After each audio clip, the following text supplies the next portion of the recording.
اعوذ باللہ من الشیطان الرجیم، بسم اللہ الرحمن الرحیم۔ الحمد للہ رب العالمین، والصلاة والسلام علی سید المرسلین وخاتم النبیین، اما بعد۔ صحیح بخاری، باب کتاب النکاح، حدیث نمبر 592، اردو ترجمہ۔ کفایت میں مالداری کا لحاظ نہ ہونا اور غریب مرد کا مالدار عورت سے نکاح کرنا۔ مجھ سے یحییٰ بن بکیر نے بیان کیا، کہا ہم سے لیث بن سعد نے، ان سے عقیل نے، ان سے ابن شہاب نے، انہیں عروہ بن زبیر نے خبر دی کہ انہوں نے عائشہ رضی اللہ عنہا سے آیت اور اگر تمہیں خوف ہو کہ یتیم لڑکیوں کے بارے میں تم انصاف نہیں کر سکو گے، سورہ نساء کے متعلق سوال کیا۔ عائشہ رضی اللہ عنہا نے کہا، میرے بھانجے، اس آیت میں اس یتیم لڑکی کا حکم بیان ہوا ہے جو اپنے ولی کی پرورش میں ہو اور اس کا ولی اس کی خوبصورتی اور مالداری پر ریجھ کر یہ چاہے کہ اس سے نکاح کرے، لیکن اس کے مہر میں کمی کرنے کا بھی ارادہ ہو۔ ایسے ولی کو اپنی زیر پرورش یتیم لڑکی سے نکاح کرنے سے منع کیا گیا ہے۔ البتہ اس صورت میں انہیں نکاح کی اجازت ہے جب وہ ان کا مہر انصاف سے پورا ادا کر دیں۔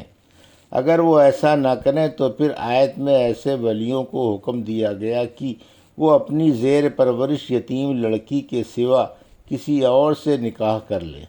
عائشہ رضی اللہ عنہا نے بیان کیا کہ لوگوں نے رسول اللہ صلی اللہ علیہ وسلم سے اس کے بعد سوال کیا تو اللہ تعالیٰ نے سورہ نساء میں آیت وَيَسْتَفْتُونَكَ فِي النِّسَاءِ سے وَتَرْغِبُونَ أَن تَنكِحُوهُنَّ تک نازل کی۔ اس آیت میں اللہ تعالیٰ نے یہ حکم دیا کہ یتیم لڑکیاں اگر خوبصورت اور صاحب مال ہوں تو ان کے ولی بھی ان کے ساتھ نکاح کر لینا چاہتے ہیں، اس کا خاندان پسند کرتے ہیں اور مہر پورا ادا کر کے ان سے نکاح کر لیتے ہیں، لیکن ان میں حسن کی کمی ہو اور مال بھی نہ ہو تو پھر ان کی طرف رغبت نہیں ہوگی اور وہ انہیں چھوڑ کر دوسری عورتوں سے نکاح کر لیتے ہیں۔ عائشہ رضی اللہ عنہا نے کہا کہ اس آیت کا مطلب یہ ہے کہ جیسے اس وقت یتیم لڑکی کو چھوڑ دیتے ہیں جب وہ نادار ہو اور خوبصورت نہ ہو، ایسے ہی اس وقت بھی چھوڑ دینا چاہیے جب وہ مالدار اور خوبصورت ہو، البتہ اگر اس کے حق میں انصاف کریں اور اس کا مہر پورا ادا کریں تب اس سے نکاح کر سکتے ہیں۔ حدیث نمبر 5093، اردو ترجمہ۔ عورت کی نحوست سے بچنے کا بیان اور اللہ تعالیٰ کا فرمان کہ بلا شبہ تمہاری بعض بیویوں اور تمہارے بعض بچوں میں تمہارے دشمن ہوتے ہیں۔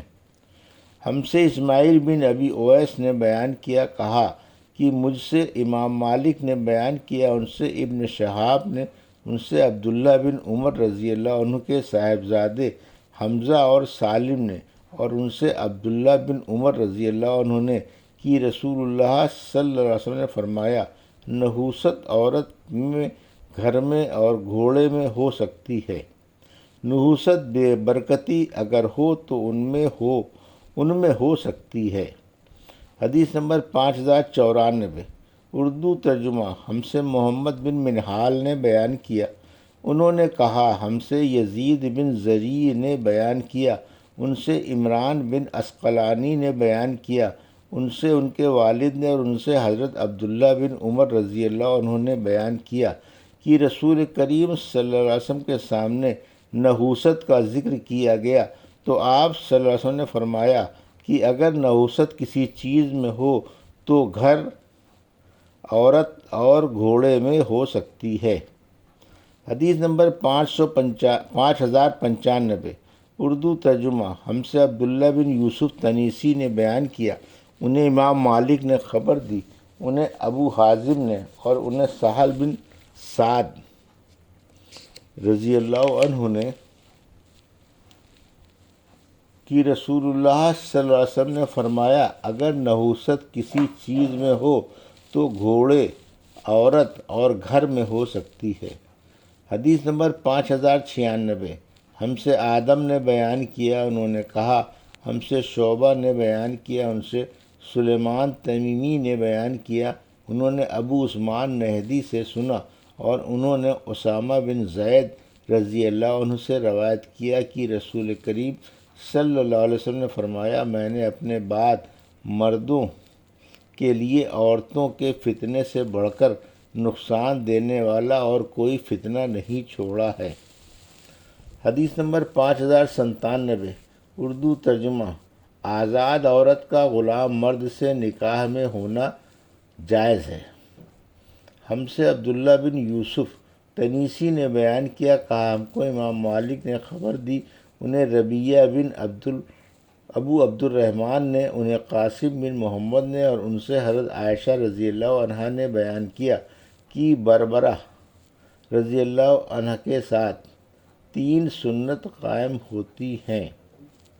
انہیں آزاد کیا اور پھر اختیار دیا گیا کہ اگر چاہیں تو اپنے شوہر سابقہ سے اپنا نکاح فسخ کر سکتی ہیں، اور رسول کریم صلی اللہ علیہ وسلم نے حضرت بریرہ رضی اللہ عنہ کے بارے میں فرمایا کہ ولا آزاد کرانے والے کے ساتھ قائم ہوئی ہے، اور حضور اکرم صلی اللہ علیہ وسلم گھر میں داخل ہوئے تو ایک ہانڈی گوشت کی چولہے پر تھی، پھر آن حضرت صلی اللہ علیہ وسلم کے لیے روٹی اور گھر کا سالن لایا گیا۔ آپ صلی اللہ علیہ وسلم نے فرمایا، چولہے پر ہانڈی گوشت کی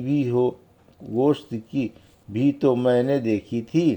عرض کیا گیا کہ وہ ہانڈی اس گوشت کی تھی جو بریرہ رضی اللہ عنہ کو صدقے میں ملا تھا، اور آپ صلی اللہ علیہ وسلم صدقہ نہیں کھاتے۔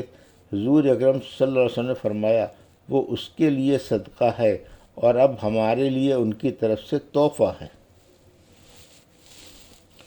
حدیث نمبر 5098۔ اردو ترجمہ۔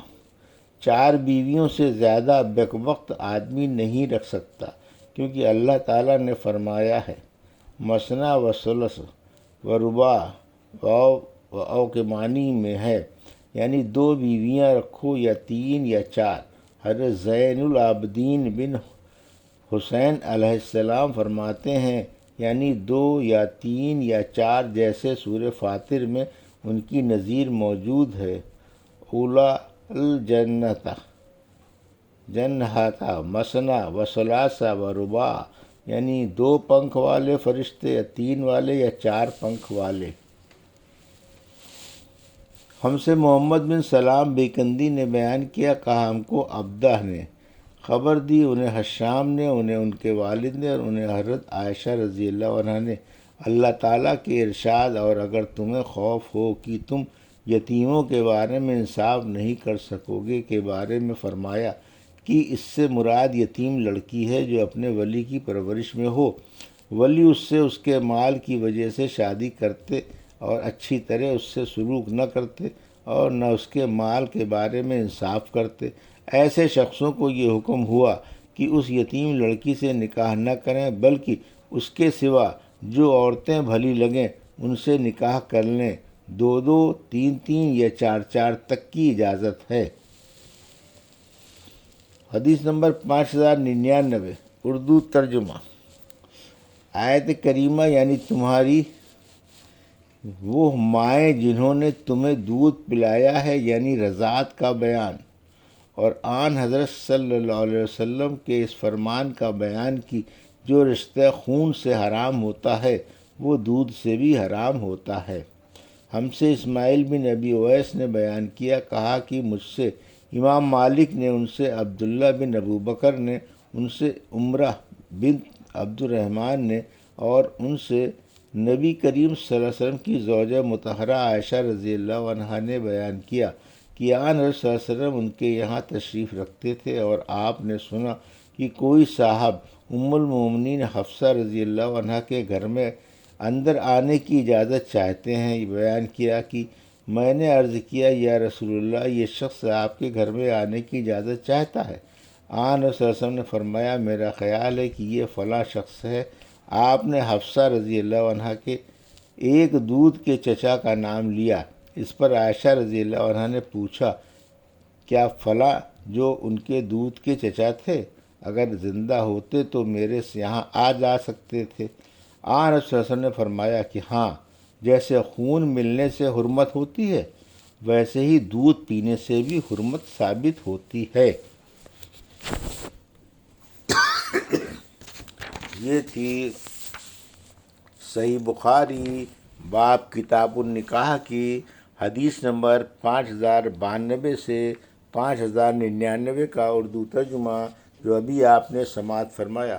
اللہ سے دعا ہے کہ اللہ ان حدیثوں کی صحیح سمجھ عطا فرما اور ان پر عمل کرنے کی توفیق عطا فرما، آمین یا رب العالمین۔